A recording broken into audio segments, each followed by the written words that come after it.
talk about exhaust setup.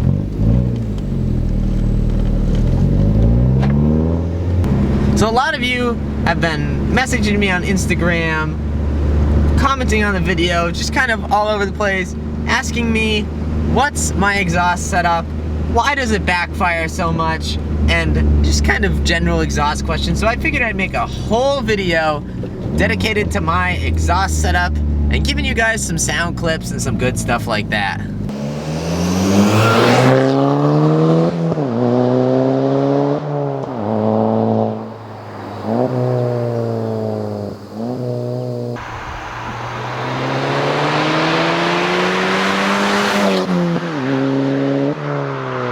So if you guys didn't know, in the description of every single video since probably November-ish of last year, I've had the entire mod list for my car. So if at any point you have questions about my mods, they're all in the description. Also, I'm sorry if this is really overexposed. The lighting is so weird today. It's like cloudy and then sunny and I don't even know. So we're just gonna go with it. However it is however it is. As long as you can hear me talking, we're good.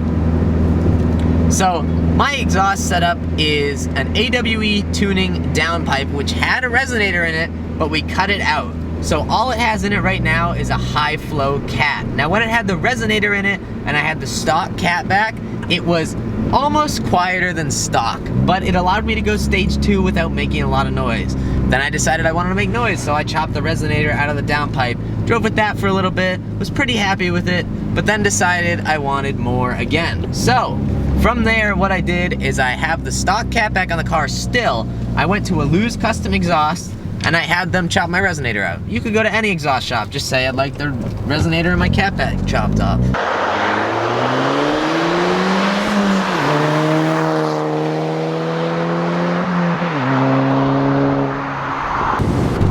So, yes, I'm still running the stock catback.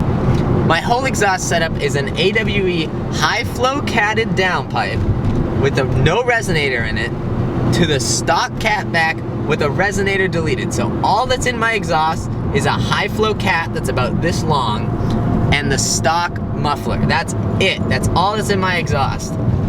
Yes, it is the stock catback. Yes, it's the stock diameter piping. No, you're not gonna feel a performance difference from putting a catback on your car. I'm sorry to burst your bubble. Actually, I wanna go this way. So you guys may see the clips of me kind of leaving the parking lot in the morning and just backfire city. If you don't follow me on Snapchat, by the way, it's eRuben123. I post a lot of cold start videos on there. The way that I get all those backfires are, one, the hill is pulling the car down, meaning the revs don't drop as fast. Also, when the car is cold, fuel cutoff on overrun doesn't kick in. I'm not sure if that's something to heat the catalytic converters that I only have one of that's really small, or if that's just in the way that Volkswagen tunes their car, I'm not sure. But basically what's happening is usually when I come off revs, I get 2 or 3, you know, pop, pop, pop, pop.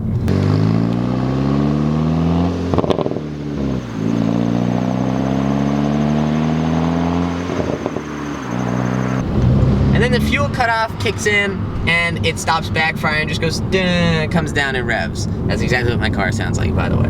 Duh.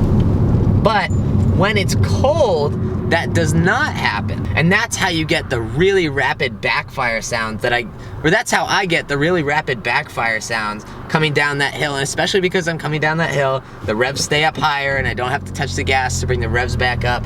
That's how those backfires happen. As far as the backfires just driving around, those really didn't come out until I got rid of the resonators, and at that point the car really started to backfire. I'm also on a Unitronic Stage 2 tune with the APR high pressure fuel pump, so it might be that my tune runs pretty rich because I have, you know, a high pressure fuel pump that's flowing a lot more fuel than stock. And even though the tune is designed for it, I know for a fact the car runs a little bit rich, especially under full throttle, and it could be that that's where the backfires on upshifts and downshifts come from, when it just kind of cracks like this.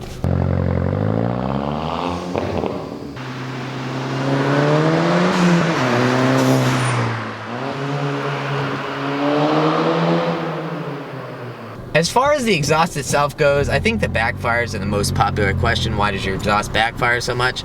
Honestly, can't tell you. I think it has something to do with the resonator deletes, but your guess is as good as mine. far as the actual exhaust goes, I think my exhaust, if I do say so myself, is one of the best sounding Mark V exhausts that I've heard. A lot of times when people go straight pipe, they start to sound like a tractor, and I just can't deal with that. I'm sorry if your GTI is straight piped, I'm sure it sounds great. And I just didn't want that sound. My car doesn't have really any rasp to it in the exhaust. It's a nice clear tone. It sounds pretty good for a 4-cylinder, as good as a 4-cylinder can sound. It's got a nice low tone down low, and up high it doesn't get, you know, raspy, tinny like Hondas do. It just kind of maintains that tone. I'm very happy with it. I like the way my car sounds. Does it drone on the highway? Yes, but not badly, and it's something, definitely something you can get used to. It is not horrible. It's not like rattle your ears drone, but you know, you're going uphill, you hear the exhaust. You definitely hear the exhaust, and especially when you come off the throttle, the car cruises around 3 grand on the highway. Coincidentally, 3 grand is also when it's the loudest coming off revs, of course. So when you come off the gas on the highway, it does just kind of drone. Doesn't sound the greatest. So even when I'm going downhill, I generally have my foot a little bit on the gas just to make sure that awful drone noise doesn't happen, especially when I have passengers in the car. So if you guys have any more questions about my exhaust setup, feel free to leave them below. And I'm gonna give you guys some sound clips. I'm sure you've already heard some, but here's the rest of the sound clips that I filmed for this video. I really hope you guys enjoyed this video, and I hope it answers your questions. Like I said, if it doesn't, leave a comment down below. Take it easy, and I will catch you guys in the next video.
I saw it.